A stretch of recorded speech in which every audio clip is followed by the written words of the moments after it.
DivaDollFlawless. In today's video, I'm going to try to attempt to help troubleshoot some issues that I've been getting questions about. Now, I'm not going to rethread the machine because I've rewatched that machine video, how to thread this sewing machine video, and I didn't miss any steps at all. So the manual and that video are the only ways to thread the machine. So my advice would be just to take your time, have a little patience, rewatch it. I did thread the machine in real time, so that's the only way to thread the machine. But as far as some tips, I hope that this helps, because if not, I really am at a loss as to try to help with those things without physically being there to see how some of you are threading your machine. So let's see if this helps. And the first thing we're going to do is start off here. Now, your top thread is the thread that's going to go through the eye of your needle. Now, the one thing I want you to make sure that you do is this right here.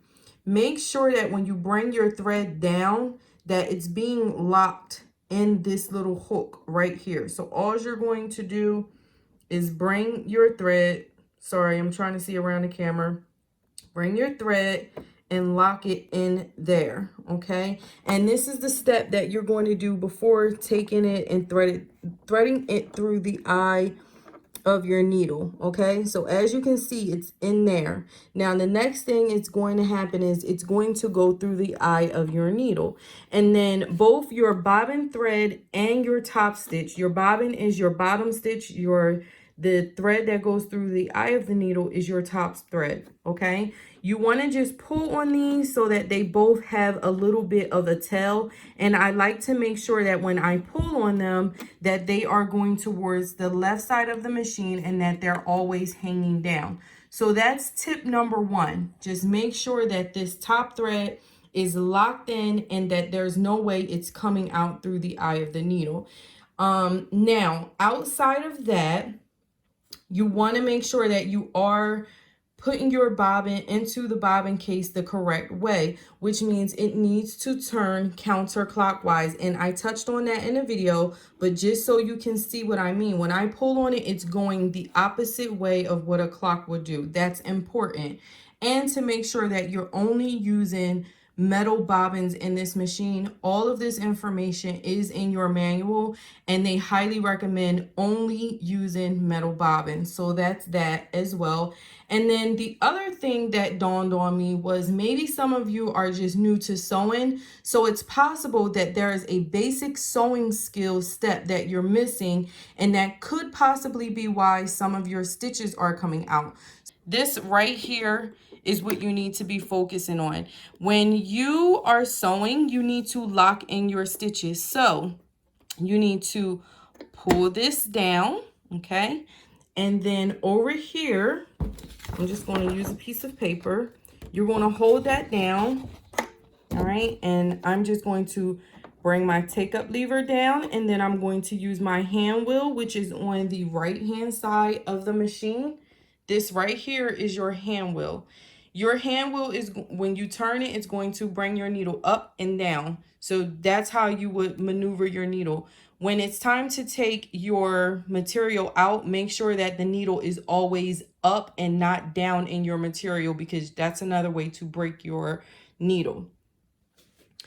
And let me just show you. So this is how the hand wheel works, okay? So you always want to make sure that it is up and out of your material. Now, we're going to take our hand wheel, and I'm actually turning it towards the back of the machine. So the hand wheel is turning like this, okay? And then now that that's down, you're going to take and press down your back stitch. And then using one hand on the back stitch, one hand on your material, and pressing your foot pedal down, you're going to start sewing. Well, actually, you need to sew first, go forward first, like normal, and then you hold your back stitch down. You're going to hold this down, and that's going to tell your machine it's time to lock in your stitch. So you go forward first, and then you hold your back stitch button, and then you're going to See how it's going backwards? That's locking in that stitch. And now you just continue to sew as you normally would. Now, what you also want to keep in mind is once you're done your stitch, you need to back stitch again. So you're going to lock that stitch in, and then you're going to press your presser foot down, and it's going to lock that stitch in. Now, when mine stopped, my needle is already out of my material. So all I need to do is take up lever. I'm going to pull my threads, and then I'm going to cut them. Okay, and then always make sure that your threads are long enough that they have a tail. So see how short these are? Just go ahead and pull them. Okay, and your top stitch should actually give you a little bit of tension because it's locked in from the way that you threaded it. Okay, now let me go ahead and show you what my stitches look like. So this is locked in here and locked in there. Obviously, I'm working around a camera, so it's going to look a little sloppy. But again, this is how your stitches should look when they're locked in, both top and bottom. So I really hope that this helps with any of you who are maybe skipping stitches. The top thread keeps coming out. The bobbin thread, it's really only one way to put that in there, and that I would say again, just reference that video and just take your time. I really hope that this helps. Please let me know if it does. If not, I would have to really have some thought on what the issue is as to why so many of you are having issues with threading the machine. Okay, so thank you so much for watching. Please be sure to comment, like, and subscribe. I will see you in the next video. Have a gorgeous day, dolls. Smooches. Mwah. Bye.